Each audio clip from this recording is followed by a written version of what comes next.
सुना था तुम परम ज्ञानी हो बुद्ध। जान के आश्चर्य हुआ कि कांटा तुम्हें भी चुभता है।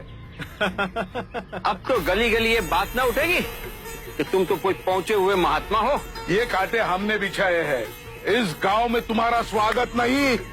हर दिन अनाज भिक्षा में मांग कर ले जाते हैं। चलो चलो, दूसरे गांव का रास्ता लो।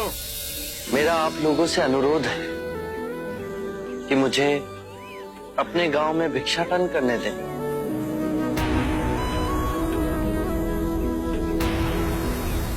ठीक है, भिक्षा चाहिए तो दे अपने रक्त की आहुति।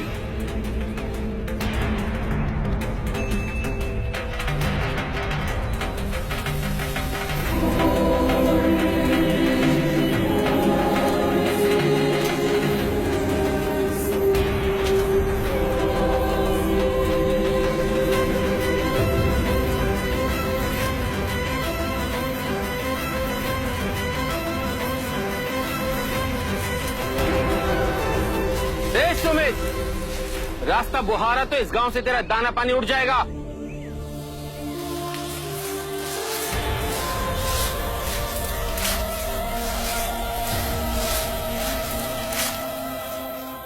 आप गांव में प्रवेश कीजिए। इन मुट्ठी भर लोगों से कई अधिक लोग आपको भिक्षा देने के लिए आतुर हैं।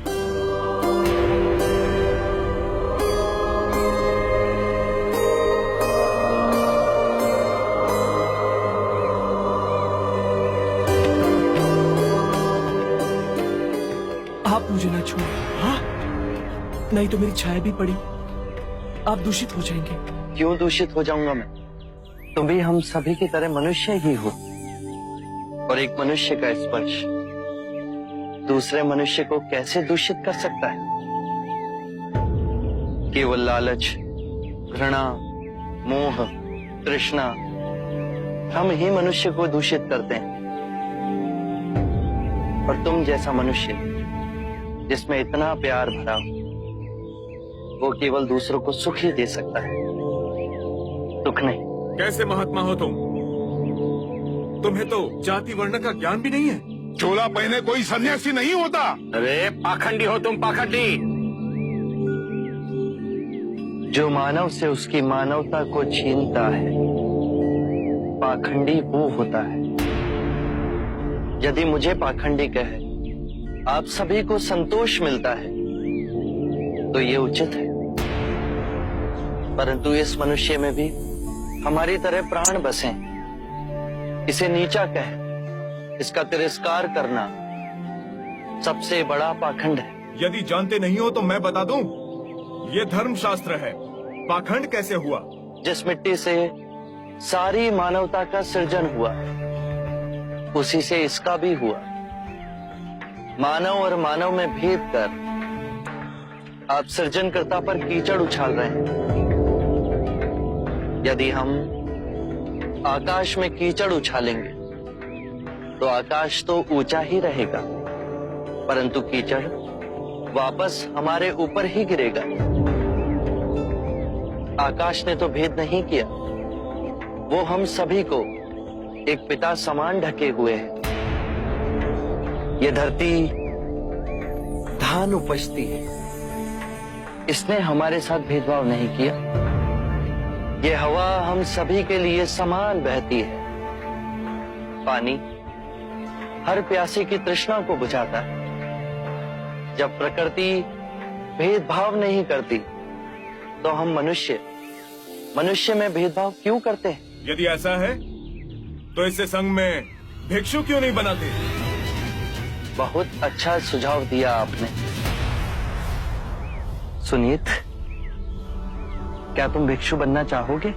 मैं अछूत, आप जैसे महात्मा का भिक्षु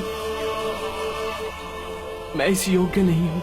जो मनुष्य दूसरे मनुष्य की पीड़ा को देख व्यथित हो जाए, उससे उत्तम कोई दूसरा नहीं। मैं बुद्ध स्वागत करता हूँ सुनीत का हमारे भिक्षु संघ में।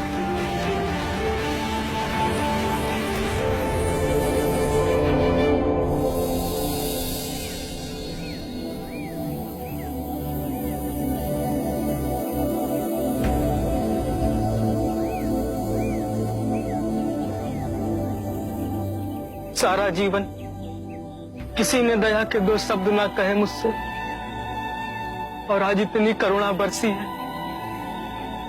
पहली बार ऐसा लग रहा है कि मैं भी मनुष्य हूं, पर जो मैं कर रहा हूं यह अधर्म तो नहीं? जो अधर्म आज तक हुआ वो अब नहीं होगा। हर मनुष्य में चेतना का द्वार है, बस उसे ही अपनी संभावना को पाना है, अपनी गरिमा पे पुनः लौटना है। मेरा मार्ग प्रेम का है, वहां सबका सत्कार है। गंगा, यमुना, ऐरावती, सरयू, माही, ये सब नदियां हैं, और ये सब अंत में वह सागर में मिल जाती हैं। वहां उनका ना भेद होता है, ना ही नाम। उसी प्रकार जिस भी मनुष्य ने अपना गृह त्याग कर सत्य के पथ पर चलने का निश्चय किया, चाहे वो ब्राह्मण हो या क्षत्रिय, वैश्य या शूद्र ही क्यों ना हो, उसी महासागर में विलीन हो जाते हैं।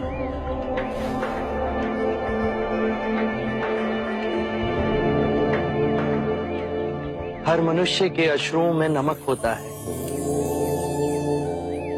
उसके लहू का रंग लाल होता है। ये भेद मनुष्य ने मनुष्य को उत्प्रेरित करने के लिए बनाए हैं। आज मैं इन भेदों को काटता हूं। आज सुनीत को दीक्षा देना क्रांतिकारी होगा। हम पर बहुत से संकट आएंगे, हमें और तिरस्कृत किया जाएगा, पर सत्य आने वाली आंधी के सामने अडिग रहेगा।